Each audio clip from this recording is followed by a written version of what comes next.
Hi, here's some news. Alexandria Ocasio Cortez is at it again with her loopsy-noodle idea of what if we did something about stuff?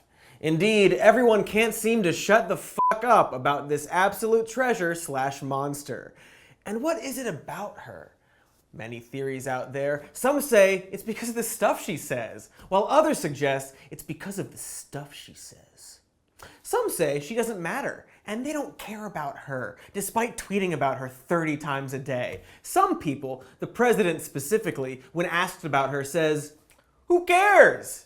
And maybe the answer to that is, you cares, because you took time from your State of the Union address to say her ideas will never take over the United States with its cold, icy grip that gives health care to everybody, a popular idea among the population. But maybe nobody cares about stuff she says. Who knows? Maybe sharing complete lies about her credit score and false history of evictions is indicative of being not cared about. But anyway, news dude, what is a recent stuff she says? I can't hear you ask, but you definitely asked out loud because you don't understand that I can't hear you right now. Well, here's the news. A clip recently went viral. Hot. Infected. And it was a clip of the congresswoman asking about money in politics, a place money should perhaps not be. In the clip, Alexandria, or Sandy, as the gateway pundit who has White House press credentials, discovered she was called in high school. And so they were like, she was called Sandy when she was in high school. Gotcha. Busted. Anyway, Alexandria, or Sandy if she prefers, who cares, Sandy was doing her questioning about money and politics, basically highlighting a real problem to the public. If I want to run a campaign that is entirely funded by corporate political action committees, is there anything that legally prevents me from doing that? No. She brings up dark money and PAC money, and you know how companies are currently considered people? And how money is also equal to speech in terms of a lot of aspects of our democracy, and how this just in, the money is made up. We made up money. We made it up. And it's easy to get by being dishonest and exploiting other people. We have so many common phrases about the negative effects of money. We tell kids about it all the time. And it's like maybe we shouldn't just let money be a part of our democracy, you know? So I can be totally funded by oil and gas. I can be totally funded by Big Pharma. Come in, write Big Pharma laws, and there's no limits to that whatsoever. That's right. But anyway, she talks about that. And about how nothing's stopping anyone in Congress from making legislation or voting in line with the money that they get from companies that might benefit from those laws. She asks about paying people off with, let's call it hush money, from those campaign contributions, and so on. To which a couple members of the panel said, yeah, nothing's stopping Congress, or especially the president, from doing that. In terms of laws that apply to the president, yeah, there's just almost no laws at all that apply to the president. So I'm being held, and every person in this body is being held to a higher ethical standard than the President of the United States. That's right, because there are some ethics committee rules that apply to you. But after this clip went viral, infected, it's a good thing the totally not obsessed with Alexandria Ocasio Cortez, the Daily Wire, got their totally not obsessed with Alexandria Ocasio Cortez reporter Ryan Saavedra on the case. So he chimed in on the viral clip, pointing out, here's the follow-up that you didn't include. And here it is. Campaign funds are not dark money. They are totally disclosed, so they are not dark money. It's worth noting, by the way, that earlier it was mentioned that dark money constituted about $1.7 billion. I believe that figure is incorrect by a factor of about 500%. Dark money constitutes about 2 to 4% of the total spending in U.S. elections and has always been involved in U.S. elections. Yeah, and the dark money is less than you said, which I guess doesn't really mean that that's not still bad, or that the other money influencing politics is good. But all right, let's go. Here's the fucking cherry on top, Ocasio Cortez. The whole point of the article that she held up that I wrote was that you cannot use your campaign funds to make those kinds of payments. That would be illegal personal use. Right. It actually is illegal to do the stuff that everyone says the president did. So, good point, Ryan.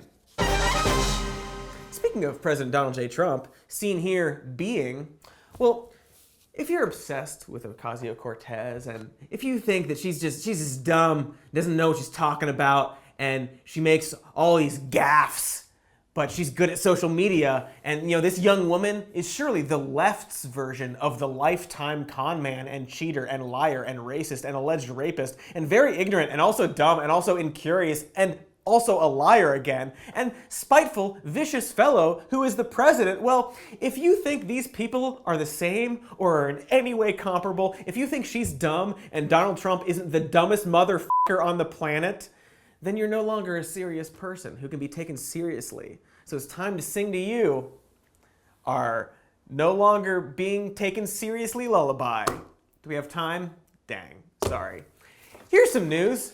After talking about it for a long time, AOC and others have revealed their Green New Deal, a big swing of a plan to address the looming threat that everyone reasonable and honest agrees is real, climate change. There were a lot of reactions to it, ranging from, they want to ban all cars and homes, to, well, wait, no they don't. Though, to be fair, and also balanced, and if I'm being honest, also TM and C, and then, of course, R, it's not perfect. There are valid criticisms of it. Some say the idea of going carbon neutral without considering nuclear power, which is a lot safer than the public thinks, is impossible. But nuclear is also expensive, and plants can take decades to make, and also, I don't think we need more radioactive boars running around. But, something to consider. Some people are concerned with the idea that fast rail across the country isn't going to be possible, let alone practical. For example, Hawaii has some issues with no more airplanes. And some of the language in the Green New Deal is perhaps a bit aggressive or broad, and so people are taking it too literally and saying, oh, you want to get rid of airplanes. And another criticism lobbed at the deal is about how it includes things like a guaranteed job with a family-sustaining wage, adequate family and medical leave, paid vacations and retirement security for every American, and a high-quality health care for all Americans.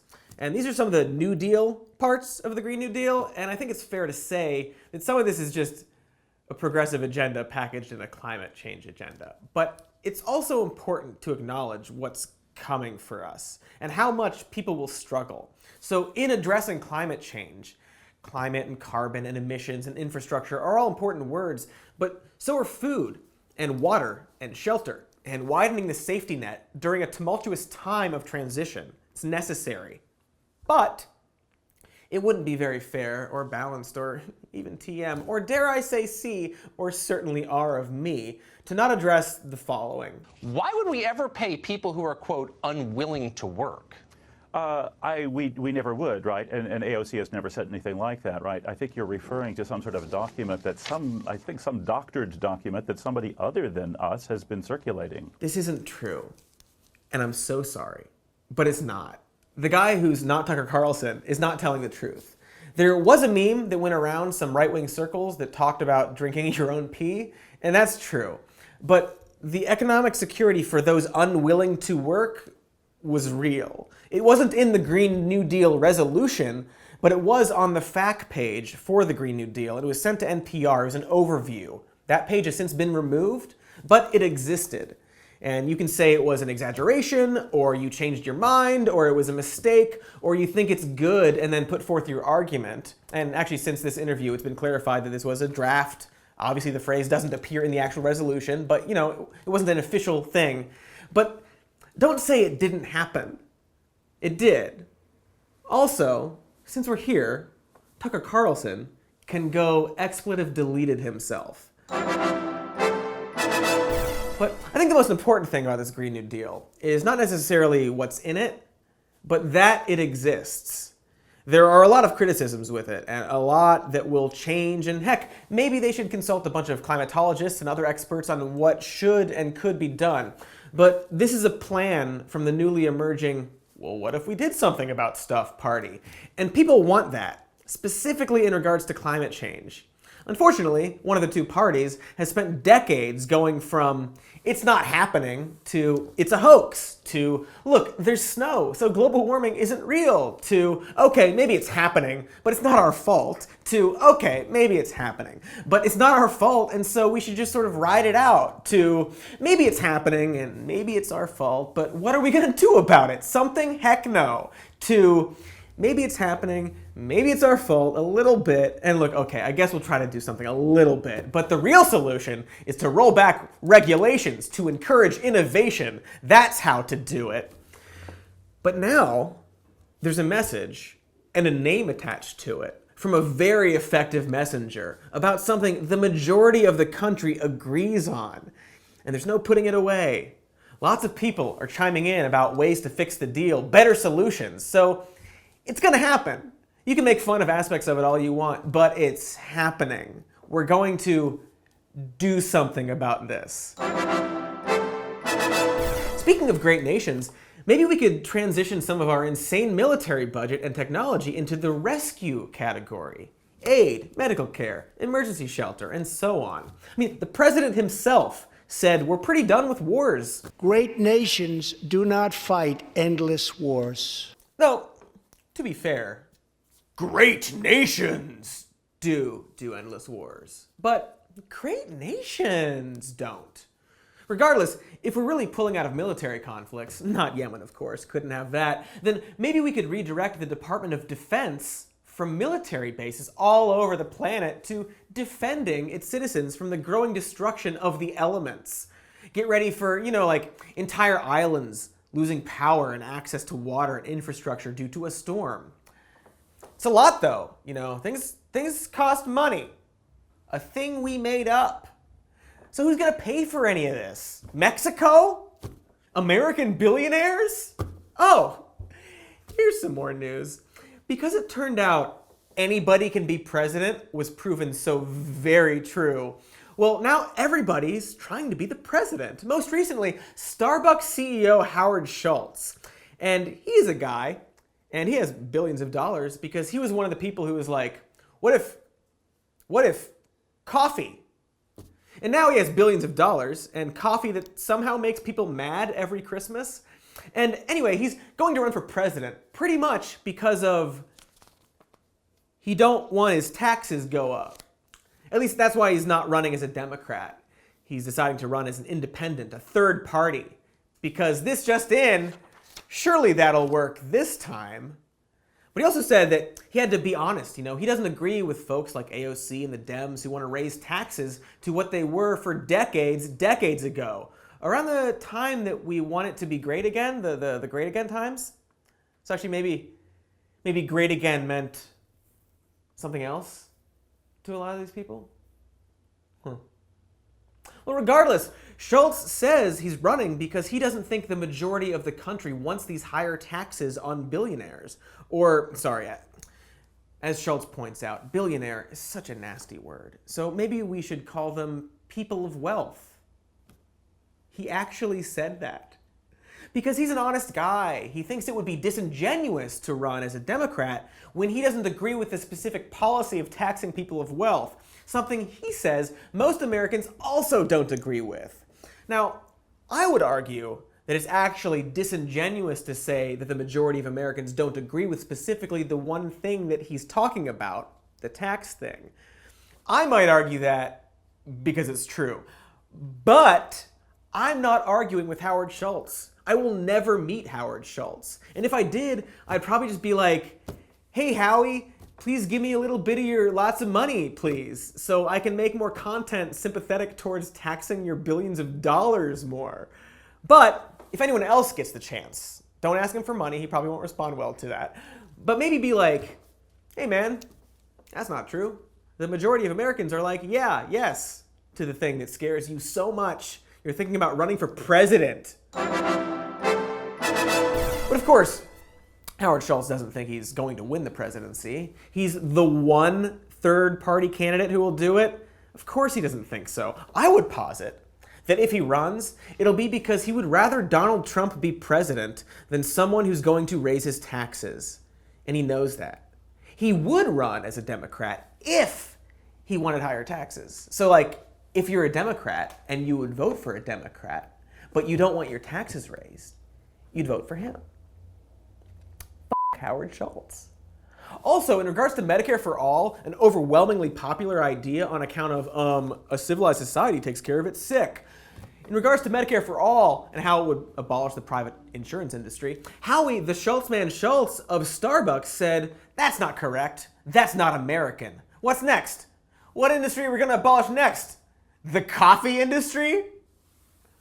Vote for Howie, a person of wealth with good comparisons, who especially loves grasping the full context of the effects of proposed policy that would progress our society to becoming civilized enough to take care of our sick.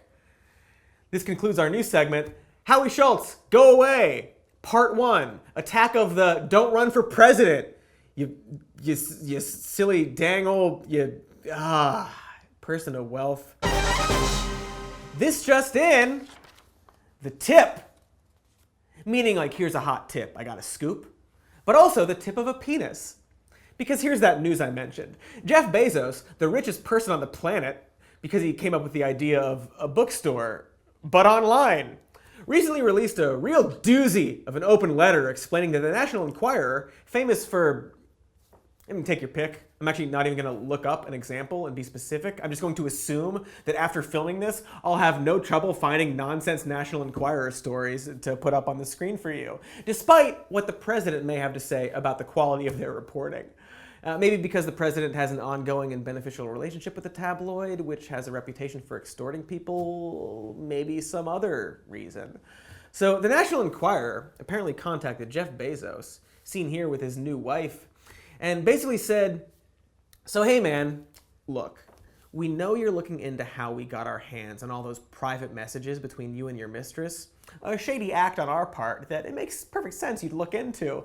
And sure, the president, our buddy, hates you on account of the reporting done on him by the Washington Post, your newspaper. But anyway, actually, okay, since I got you here, Jeff, I might as well bring up that your investigator suspects a government agency is who intercepted your text messages, which seems bad for us. And also, the National Enquirer, us, seems to have a lot of favorable coverage of Saudi Arabia after reports of Saudi Arabia is trying to find media companies to improve its image in the West, perhaps because of things like the carnage in Yemen supported by, oh weird, us, and like how the hip, cool crown prince of Saudi Arabia and billionaire had a journalist murdered, one of your newspaper's journalists, Jeff, and it was gruesome, and he did it, and everybody knows it. Well, all right, not to expand the cast of characters here too much, but here's this other billionaire. Well, more like a reverse billionaire because he owes literally more than $1 billion, but is still somehow rich? What a world, right? So this reverse billionaire, Jared Kushner, step prince of America, helped the journalist murderer, the murderer of your journalist, sort of deal with like the PR of murdering the journalist and stuff and junk about the murder. And wait, what am I doing here? What's going on? Okay, yeah, so I'm the National Enquirer and you're Jeff Bezos, and I'm here to tell you that you gotta stop looking into how we got your private text messages, Jeff, and if you don't, we'll publish private pictures of what can only be described as your penis. So, Jeff Bezos just f***ing told everybody about it on Medium, and I'm not one to be like, Jeff Bezos, you're good, but good job, Jeff Bezos. The National Enquirer. But also, you have literally hundreds of billions of dollars, and some of your employees are on food stamps. So, real awful job, Jeff Bezos. But also, good luck with the extortion thing. It's nuts. The FBI is looking into whether or not the National Enquirer's story on Bezos was politically motivated on account of the president's relationship with them and how they made hush money payments for the president. Oh, weird. It's like that thing AOC was talking about earlier. I wonder if I put that there on purpose. In fact, the president's lawyer has already been convicted for this, though the National Enquirer's parent company, AMI, received immunity, which they may no longer get if they're, blackmailing Jeff Bezos, who, again, did a good job here. Good job, Jeff. But also, Amazon is reportedly using tips for drivers, the tips you give for drivers to deliver your stuff. That helps contribute to the driver's base pay. It's not a tip. Real awful job, Jeff Bezos. But also, sorry about the National Enquirer extorting you, that's awful. But also, pay your taxes. But also, great job calling out the National Enquirer and pointing out that if you weren't incredibly wealthy, you wouldn't be able to do anything about it. But also treat your workers better. But also, sorry about that journalist at newspaper who got murdered by the country that seems to be working with the company trying to extort you. But also...